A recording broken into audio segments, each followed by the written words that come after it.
नमस्कार दोस्तों, स्वागत है आपका उमंग एकेडमी ए टू जेड में। जी हाँ दोस्तों, ईवीएस एमसीक्यू जो है 15 नंबर का है। इसके पहले 14 अपलोड कर चुका हूँ। इसके बाद में 2 एमसीक्यू और इसके होंगे। इसके बाद में आपका जो संस्कृत और हिंदी का शुरू करेंगे। यहाँ पर 30 क्वेश्चन मिलेंगे आपको, जो कि आपकी सीरीज चल रही है पूरी 500 क्वेश्चन की सीरीज, जो कि कंप्लीट होने वाली। यहाँ पर आप देख रहे हैं 421 नंबर क्वेश्चन से स्टार्ट करेंगे अपने यहाँ पर। ठीक है, तो जो भी आपके क्वेश्चन में डाउट हो वो आप कमेंट बॉक्स से कमेंट कर सकते हैं। कुल 30 क्वेश्चन में से आपके कितने क्वेश्चन सही होते हैं वो भी आप मुझे कमेंट बॉक्स से कमेंट कर सकते हैं। ठीक है, तो सबसे पहला क्वेश्चन यहाँ पर दिया है, सूर्य से आने वाली परावैंगनिक विकिरण के कारण हो सकता है। क्या हो सकता है? यकृत कैंसर हो सकता है, मस्तिष्क का कैंसर हो सकता है, उदर का कैंसर हो सकता है, या फिर त्वचा का कैंसर हो सकता है।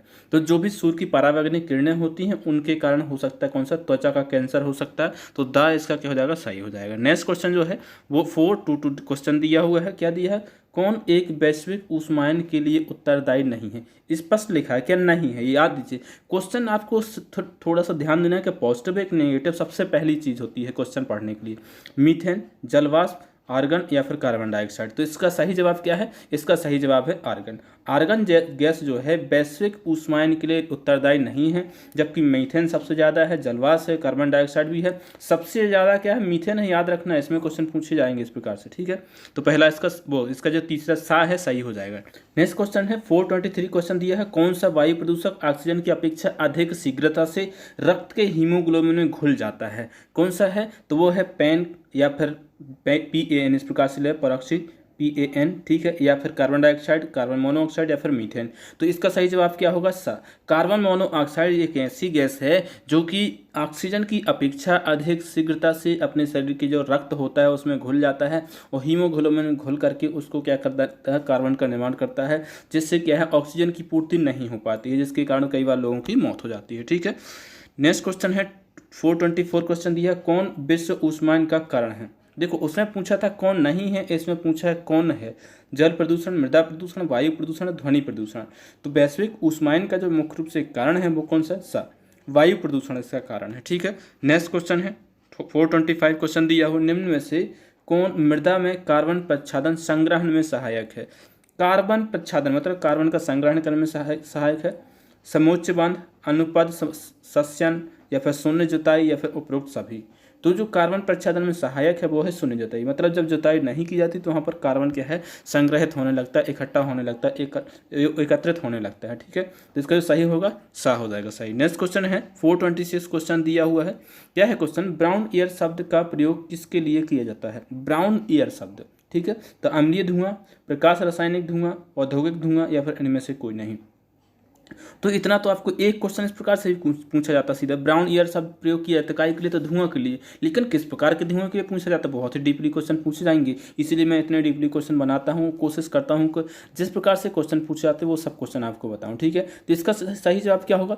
इसका सही जवाब होगा प्रकाश रासायनिक धुआं। प्रकाश रासायनिक धुआं जो है इसको बोला जाता है ब्राउन एयर शब्द बोला जाता है इसके लिए। ठीक है, नेक्स्ट क्वेश्चन है प्रकाश रसायन स्मॉग इस आम क्रिया का परिणाम है? कौन सी एक क्रिया है, सामान्य सी क्रिया है जिसकी परिणाम स्वरूप स्मॉग उत्पन्न होता है? तो लघु ताप पर ऑक्सीजन की क्रिया, या फिर सायं के समय ओजोन और ऑक्सीजन की क्रिया, या फिर सूर्य का प्रकाश उपस्थिति में NO2 O3 और परऑक्सी एसिटिक नाइट्रेट, या फिर इनमें से कोई नहीं। तो सही जवाब क्या है इसका? इसका जो सही जवाब होगा उत्साह। सूर्य के प्रकाश की उपस्थिति में जब NO2 O3 और परऑक्सी एसिटिक नाइट्रेट की क्रिया होती है तो उससे जो उत्पन्न होता है वो प्रकाश रसायन, उसी को बोला जाता है स्मॉग। नेक्स्ट क्वेश्चन दिया हुआ है, झील में ऊष्मा की अत्यधिक मात्रा के संयोजन को क्या कहते हैं? प्रशीतन प्रभाव, ग्रीन हाउस प्रभाव, ऊष्मा ब्लूम, या फिर ताप प्रदूषण। तो झील में ऊष्मा की अत्यधिक मात्रा मतलब में ऊष्मा अधिक है वहाँ पर, तो क्या बढ़ेगा? ताप बढ़ेगा। तो इसका क्या है? ताप प्रदूषण कहा जाएगा। क्या कहा जाएगा? ताप प्रदूषण कहा जाएगा इसको। ठीक है, याद रखिए क्वेश्चन इस प्रकार से, बिल्कुल सिंपल सी क्वेश्चन है। थोड़ा सी क्वेश्चन इस प्रकार से है कि आपको याद करने पड़ेंगे। ठीक है, भूमंडलीय तापक्रम में वृद्धि के कारण समुद्र जल का pH मान लगातार घट रहा है, किस कारण से? कौन सा कारण है कि जो समुद्र भूमंडलीय तापमान की वृद्धि हो रही है उसके कारण समुद्र का pH मान जो है वो घट रहा है? किस कारण से? समुद्र जल द्वारा CO2 अधिक मात्रा में लेना, या फिर समुद्र जल द्वारा ऑक्सीजन अधिक मात्रा में लेना, या फिर समुद्र जल द्वारा CO2 कम मात्रा में लेना, या फिर समुद्र जल द्वारा कार्बन मोनोऑक्साइड अधिक लेना। तो इसका सही जवाब क्या होगा? सही जवाब है पहला। समुद्र जल द्वारा CO2 मतलब कार्बन डाइऑक्साइड अधिक मात्रा में लेना इसका मुख्य रूप से कारण है वृद्धि का। ठीक है, तो इसके कारण pH मान जो है वो उसका घट रहा है। ठीक है, तो क्वेश्चन इस प्रकार से पूछा जा सकता है कि CO2 अधिक मात्रा में लेने से pH का मान क्या होगा, तो क्या होगा, घटेगा। ठीक है, लगातार घटता जाता है।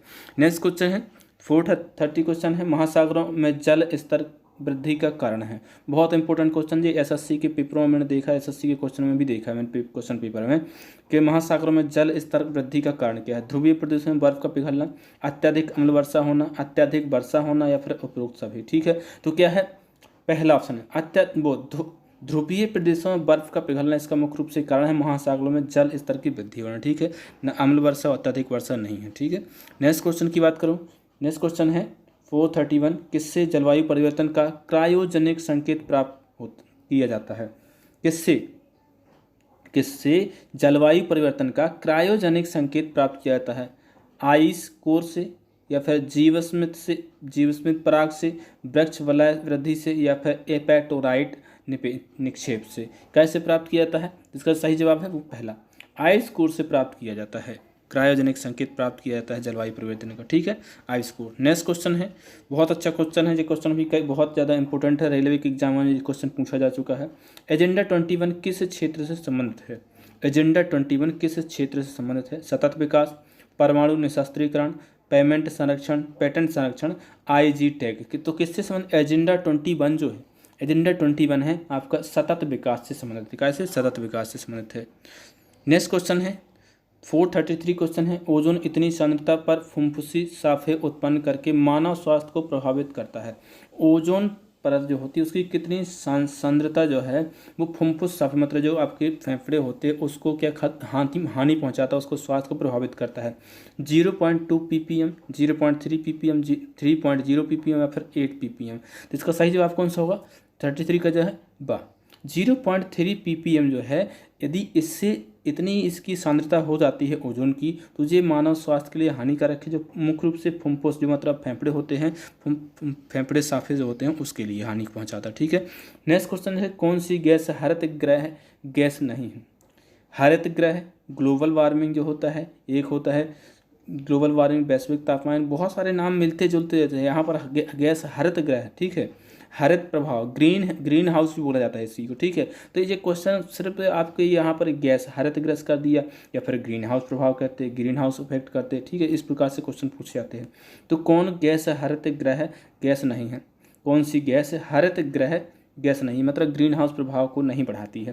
Carbon dioxide, methane, nitrous oxide या फिर नाइट्रोजन। तो कौन सी गैस है जो इसको नहीं बढ़ाती है, वो है नाइट्रोजन गैस जो है वो हरित ग्रह गैस नहीं है, क्योंकि इसके कारण इस हरित ग्रह प्रभाव नहीं होता है। ठीक है, नेक्स्ट क्वेश्चन है 435 क्वेश्चन क्या है, निम्न में से कौन सा पदार्थ ओजोन नष्टकारक है। ओजोन नष्टकारक है क्लोरोफ्लोरोकार्बन, हेलोन, नाइट्रोजन ऑक्साइड या फिर ऐसा भी। तो क्लोरोफ्लोरोकार्बन तो है ही 100%, इसमें कोई डाउट नहीं, लेकिन कुछ मात्रा में हेलोजन और नाइट्रोजन ऑक्साइड जो है ये भी इसको हानि पहुंचाते हैं। तो इसका जो सही जवाब होगा यह सभी हो जाएगा। ठीक है, नेक्स्ट क्वेश्चन है 436 क्वेश्चन दिया हुआ है। क्या दिया हुआ है, निम्न में से कौन सी ग्रीन हाउस गैस है। अभी देखो पूछा था कि अभी क्वेश्चन क्या पूछा था, इसके पहले वाले क्वेश्चन में आप देखो क्या पूछा था, गैस हरित ग्रह गैस नहीं है मतलब ग्रीन हाउस गैस नहीं है। अब इसमें क्या पूछा है, कौन सी ग्रीन हाउस गैस है। ठीक है, तो इसमें आपको पूरा का पूरा पेयर देखना है। CO2 मतलब कार्बन डाइऑक्साइड, मीथेन और NO एवं CFC। तो क्या है, या फिर CO2, CH4, SO2 या फिर एवं NO2 या फिर SO2, H2O एवं O2 या फिर इनमें से कोई नहीं। तो ये तो हो नहीं सकता क्योंकि जल तो इसके लिए प्रभावित नहीं करता है ग्रीन हाउस प्रभाव के लिए। ठीक है, नेक्स्ट क्वेश्चन इसमें देखें, इसका सही ऑप्शन कौन सा, पहला CFC आपको देख लेना है। क्या देख लेना है, CFC आपको देखना है, CFC से आपको मिल जाएगा। और मुख्य रूप से इसमें याद रखना है आपको कि जब भी आपसे ग्रीन हाउस की बात की जाए, ग्रीन हाउस की, तो CH4 उसमें बहुत ही इंपॉर्टेंट वो होती है, उसमें ज़रूरत होती है। वो कार्बन डाइऑक्साइड भी होती है, लेकिन SO2 जो होती है वो अम्ल वर्षा के लिए होती है। ठीक है, NO और CFC जो होती है ग्रीन हाउस के लिए उपयोगी होती है, मतलब ग्रीन हाउस को बढ़ाने के लिए। तो ग्रीन हाउस प्रभाव ज़्यादा हो जाता है तो इन गैसों का कम से कम यूज करना चाहिए, मोस्टली CFC। इस पर क्वेश्चन बहुत ज़्यादा पूछे जाते हैं। आप सभी से रिक्वेस्ट, यदि आपने चैनल को सब्सक्राइब नहीं किया है तो सब्सक्राइब कर लें और साथ ही साथ में उसका जो बेल आइकन है उसको प्रेस कर लें, ताकि जैसी वीडियो डलेगा तो उसका नोटिफिकेशन आपको मिल जाएगा। ठीक है, नेक्स्ट क्वेश्चन है 437, कौन पौधा घर प्रभाव पर ज़्यादा असर डालता है? पौधा घर प्रभाव पर ज़्यादा असर डालता है। Ozone, carbon monoxide, carbon dioxide या फिर जलवाष्प। तो सबसे ज़्यादा जो पौधा घर पर जो प्रभाव डालता है वो क्या है? वो डालता है जलवाष्प। जलवाष्प जो आपने देखा होगा कि यदि आप एक कांच का वो लेंगे, बॉक्स बनाएंगे, उसमें नीचे कुछ मतलब में कुछ पानी रख देंगे, उसके अंदर साइड वो देखेंगे बिल्कुल भी तापमान जो क्या है ना हो, बहुत ज़्यादा ना हो, लेकिन थोड़ा सा भी तापमान जो होगा वो बढ़ेगा तो वो क्या हो जाएगा, उसके ऊपर लचा करके चिपक जाता है ऊपर। जैसे आप देखते हैं ना कि यदि गर्म चाय के कप के ऊपर छोटी प्लेट ढाक देते हैं तो ऊपर जाकर चिपक जाता है, पानी संघनित हो जाता है। तो वही जो होता है जलवाष्प जो होता है सबसे ज़्यादा प्रभाव डालता है पौधा घर प्रभाव पर। ठीक है, तो पौधे से आप याद रखना कि पौधे के लिए सबसे ज़्यादा जरूरी क्या होता है? जल होता है। ठीक है, तो इस प्रकार से इसको याद रखिएगा। नेक्स्ट क्वेश्चन है 438, निम्न में से कौन सी ग्रीन हाउस गैस नहीं है? ग्रीन हाउस गैस नहीं है। इथेन, मीथेन, क्लोरोफ्लोरोकार्बन या फिर यह सभी। तो इथेन जो है ग्रीन हाउस गैस नहीं है, जबकि मीथेन सबसे ज़्यादा है, क्लोरोफ्लोरोकार्बन भी है, कार्बन डाइऑक्साइड भी है। ठीक है, तो इसका सही जवाब कौन सा है? पहला इसका सही जवाब हो जाएगा। 438 का क्या हो जाएगा? हाँ। नेक्स्ट क्वेश्चन दिया हुआ, ग्रीन हाउस प्रभाव जिससे वायुमंडलीय तापमान बढ़ने का प्रमुख कारण है, किसके कारण बढ़ता है प्रमुख रूप से? नाइट्रोजन, कार्बन डाइऑक्साइड, कार्बन या फिर उपरोक्त सभी। तो किसके कारण बढ़ता है? किसके कारण इसका बढ़ता है? कार्बन डाइऑक्साइड जो है सबसे ज़्यादा तापमान वृद्धि के लिए जानी जाती है ग्रीन हाउस प्रभाव में। नेक्स्ट क्वेश्चन दिया है 440 क्वेश्चन दिया है, कौन सी गैस हरित है? यहाँ पर हरित नहीं है, क्या है? यहाँ पर छोटी की मात्रा लगनी है जी। हरित ग्रह प्रभाव में योगदान नहीं करती। ऑक्सीजन, कार्बन डाइऑक्साइड, इनमें से कोई नहीं, या फिर क्लोरोफ्लोरोकार्बन। तो क्या है? सा ऑप्शन इसका सही है, इनमें से कोई नहीं। ऐसी कोई गैस नहीं है जो कि इनमें से योगदान नहीं करती। सभी की सभी जो गैसें हैं कार्बन जो हरित ग्रह प्रभाव है इसमें योगदान करती हैं दोस्तों। ऑक्सीजन भी हरित ग्रह प्रभाव में क्या करती है? भागीदारी होती है, उसको बढ़ाती है। ठीक है, याद रखिएगा, इनमें से कोई नहीं। नेक्स्ट क्वेश्चन है 441 क्वेश्चन दिया हुआ क्या है क्वेश्चन? निम्न ग्रीन हाउस गैसों में से ऐसी कौन कौन है जिसके द्वारा ट्रोपोस्फीयर में ओजोन प्रदूषण नहीं होता? ट्रोपोस्फीयर में याद रखिए, कहाँ पर? ट्रोपोस्फीयर में नहीं होता है, बाकी जगह तो होता है। तो कौन सी है? इथेन है, कार्बन डाइऑक्साइड है, नाइट्रोजन ऑक्साइड है, या फिर जलवाष्प है। तो जलवाष्प जो है ग्रीन हाउस प्रभाव के लिए हानिकारक होता है, लेकिन ट्रोपोस्फीयर आप जानते हैं कि कौन सा हो? ट्रोपोस्फीयर सबसे पहले क्या होता है? ठीक है, तो इसके जो जलवाष्प जो है ट्रोपोस्फीयर में हानिकारक नहीं होता है, बाकी अन्य जगह पर होता है, ट्रोपोस्फीयर में नहीं होता है। ये स्पष्ट लिखा है, ट्रोपोस्फीयर में प्रदूषण नहीं होता है। ठीक है, तो इसका चौथा ऑप्शन जो द नंबर है वो सही हो जाएगा। नेक्स्ट क्वेश्चन है 442 क्वेश्चन दिया हुआ है, ग्रीन हाउस इफेक्ट्स के संबंध में सही है। ग्रीन हाउस इफेक्ट के संबंध में सही है। ग्रीन हाउस इफेक्ट ने क्या दिया? जिसमें पौधे उगाने के लिए समान तापमान प्राप्त किया जाता है, ऐसा ग्रीन हाउस प्रभाव होता है। जिसमें वायुमंडलीय कार्बन डाइऑक्साइड द्वारा इंफ्रारेड विकिरण शोषित कर लिए जाने से वायुमंडल का तापमान बढ़ता है। दोनों सही है, या फिर इनमें से कोई नहीं है? तो क्या है ग्रीन हाउस के संबंध में जो सही है इसका, वो है कौन सा? जिसमें वायुमंडलीय कार्बन डाइऑक्साइड द्वारा इंफ्रारेड विकिरण शोषित कर लिए जाने से वायुमंडल का तापमान बढ़ता है। ग्रीन हाउस प्रभाव यही तो होता है, उसका क्या होता है? तापमान बढ़ने लगता है। ठीक है, तो इसका जो है दूसरा सही हो जाएगा। कौन सा हो जाएगा? दूसरा सही हो जाएगा। नेक्स्ट क्वेश्चन दिया हो 443 दिया हुआ है, इसका पहला क्वेश्चन भी आप एक बार अच्छे पहले जो ऑप्शन है उसको भी जिसमें पौधे उगाने के लिए समान तापमान प्राप्त किया जाता है। ग्रीन हाउस प्रभाव यदि नहीं होते, यदि समान तापमान होता है तो वो एक ग्रीन हाउस प्रभाव क्यों कहलाता? तो एक समान तापमान नहीं होता। ठीक है, तो इसका जो दूसरा है बा नंबर वो सही हो जाएगा। नेक्स्ट क्वेश्चन है 443 क्वेश्चन दिया हुआ है, ओजोन का क्षय करने वाले पदार्थों के प्रयोग पर नियंत्रण करने एवं उन्हें चरणबद्ध रूप से प्रयोग वाह्य करने के मुद्दे से संबंधित है। क्या संबंधित है? उसके संबंधित मुद्दे है। कौन सा इसका सम्मेलन हुआ है? ब्रेटन वुड्स सम्मेलन, या फिर मॉन्ट्रियल प्रोटोकॉल, या फिर क्योटो प्रोटोकॉल, या फिर इनमें से कोई नहीं? तो ओजोन अवक्षय मतलब ओजोन का क्षय ना हो, इसके लिए नियंत्रण करने के लिए कि जो ओजोन का क्षय हो रहा है, ओजोन परत को हानि पहुंच रही है, इसको नियंत्रण करने के लिए जो सम्मेलन हुआ था, जो प्रोटोकॉल हुआ था, वो कौन सा था? वो था मॉन्ट्रियल प्रोटोकॉल कहा जाता है उसको। क्या है? मॉन्ट्रियल प्रोटोकॉल कहा जाता है। यदि आपसे सीधा सीधा क्वेश्चन पूछा जाए कि ओजोन परत से संबंधित है तो मॉन्ट्रियल प्रोटोकॉल। ठीक है, नेक्स्ट क्वेश्चन दिया हुआ 444 दिया है, बहुत अच्छा क्वेश्चन है, लकी नंबर है। ठीक है, कौन से सम्मेलन में ग्रीन क्लाइमेट फंड की स्थापना की गई थी? ग्रीन क्लाइमेट फंड की स्थापना की गई थी। कानकुन सम्मेलन, वर्षा सम्मेलन, मॉन्ट्रियल सम्मेलन, या फिर डरबन सम्मेलन? तो कहाँ पर की गई थी? डरबन सम्मेलन में जो है ग्रीन क्लाइमेट फंड की स्थापना, याद रखना, ग्रीन क्लाइमेट फंड की स्थापना जो की गई थी डरबन सम्मेलन में की गई थी। कहाँ पर? डरबन सम्मेलन में। नेक्स्ट क्वेश्चन है 445 क्वेश्चन दिया हुआ, क्या है क्वेश्चन? हरित जलवायु निधि के संबंध में सही कथन है। हरित जलवायु के निधि के संबंध में सही कथन कौन सा है? इसकी स्थापना UNFCCC के तत्वाधान में 2011 में हुई, या फिर इसका मुख्यालय इचियोन दक्षिण कोरिया में है। आवाबत दोनों में से कोई सही नहीं है, आवाबत दोनों सही है। तो इसका सही जवाब जो है वो कौन सा? द, ये दोनों सही है। ठीक है, नेक्स्ट क्वेश्चन जो है, नेक्स्ट क्वेश्चन 446 दिया हुआ, जलवायु न्याय की अवधारणा का संबंध किससे सम्मेलन से है? किस सम्मेलन से है? लीमा जलवायु सम्मेलन, पेरिस जलवायु सम्मेलन, डरबन जलवायु सम्मेलन, या फिर इनमें से कोई नहीं? तो जलवायु न्याय है, इसको आप बिल्कुल याद कर लीजिए, पेरिस जलवायु सम्मेलन। क्या है?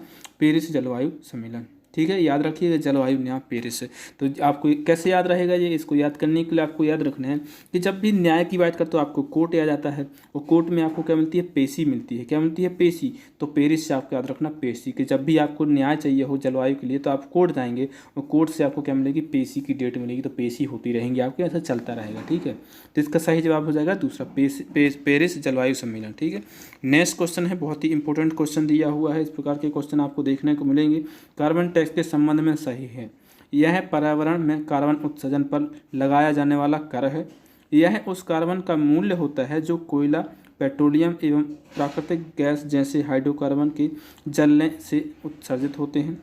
उत्सर्जन कर तथा ऊर्जा कर कार्बन टैक्स से ही संबंधित है। या फिर उपयुक्त सभी है। तो इसका जो सही जवाब है 47 का द। ये सभी के सभी जो कार्बन टैक्स होता है इसके संबंध में सही है। ठीक है, नेक्स्ट क्वेश्चन दिया हुआ है 448 क्वेश्चन दिया हुआ है, ग्लोबल वार्मिंग के बारे में दिया हुआ। ग्लोबल वार्मिंग एक प्रकाश रासायनिक प्रभाव है, एक प्रकाश रासायनिक अभिक्रिया है, एक रासायनिक अभिक्रिया है, या फिर इनमें से कोई नहीं? तो ग्लोबल वार्मिंग क्या होती है? तो ग्लोबल वार्मिंग जो है वो एक प्रकाश रासायनिक प्रभाव है। क्या है? प्रकाश रासायनिक, प्रकाश के कारण जो रासायनिक रूप से जो प्रभाव पड़ता है वही है। ठीक है, तो पहला ऑप्शन इसका सही हो जाएगा। नेक्स्ट क्वेश्चन है 449 क्वेश्चन दिया हुआ है, क्या है? कौन सही नहीं है? निम्न में से कौन सही नहीं है? कार्बन चिन्ह को कार्बन टैग कहा जाता है, संग्रहित किए गए कार्बन को नीला कार्बन कहते हैं, या फिर सोखे गए कार्बन को हरित कार्बन कहते हैं, या फिर उपरोक्त में से कोई नहीं? तो कौन सी चीज़ इसमें सही नहीं है? बस आपको याद रखना कौन सी चीज़ सही नहीं है, तो वो है कार्बन चिन्ह को कार्बन टैक्स नहीं कहा जाता। ठीक है, पहला ऑप्शन इसका क्या हो जाएगा? सही हो जाएगा। नेक्स्ट क्वेश्चन दिया हुआ है 450 क्वेश्चन, लास्ट क्वेश्चन है इस प्रैक्टिस सेट का। यदि आप लोगों को वीडियो पसंद आया है तो वीडियो को लाइक कर दें, अपने दोस्तों को शेयर कर दें। वो अन्य विषय के यदि आपको देखना है वीडियो तो प्लेलिस्ट में जाकर के देख सकते हैं। डेली आपको वीडियो मिल रहा है, 1 से 2 वीडियो डेली मिल जाते हैं। इस समय बहुत कम बच्चे हैं जो स्टडी कर रहे हैं, लेकिन सब वो क्या बोलते हैं ना कि जो एकदम से लगे रहते उन्हीं को सफलता मिलती है। जो अभी ढील दे देंगे, अभी कंप्लीट नहीं करेंगे अपना सिलेबस, तो बाद में बोलेंगे समय कम मिला है। क्या बोलेंगे? समय कम मिला। अभी सभी लोगों को चाहिए कि जो भी प्रीवियस ईयर के क्वेश्चन पेपर हैं उनको अच्छे से लगा लीजिए। जैसे ही आती है आपको बुक, आपके पास प्रैक्टिस सेट की बुक है तो उससे लगाइए, प्रीवियस ईयर की बुक है तो वो लगाइए, या फिर आपको यूट्यूब से देखना है तो वहाँ से देखिए, और भी कोई बुक है तो बस करते रहिए बस। लास्ट क्वेश्चन है, समुद्र के तापमान में वृद्धि से प्रायः मूंगे, मतलब जिनको प्रवालों का विरंजन होता है, क्या होता है? मूंगों का कैल्शियम कार्बोनेट घुल जाता है जिससे मुलायम जानवर पीछे छूट जाते हैं। मूंगे एवं शैवालों के बीच सहजीवी संबंध नष्ट हो जाता है। जल इतना मटमैला हो जाता है कि मूंगों के सहजीवी शैवालों में प्रकाश नहीं पहुंच सकता। मूंगे से भारी मात्रा में क्लोरीन छोड़ते हैं।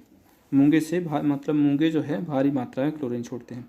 तो इसका सही जवाब जो है, यदि समुद्र का तापमान में बहुत ज़्यादा वृद्धि होगी तो मूंगे और शैवालों के बीच में कैसा संबंध होता है? सहजीवी संबंध होता है। याद रख लीजिए, जैसे भैंस और बगुला के बीच में होता है ना सहजीवी संबंध, उसी प्रकार से मूंगे और शैवालों के बीच में सहजीवी संबंध होता है। तो एक क्वेश्चन इस प्रकार से पूछा है।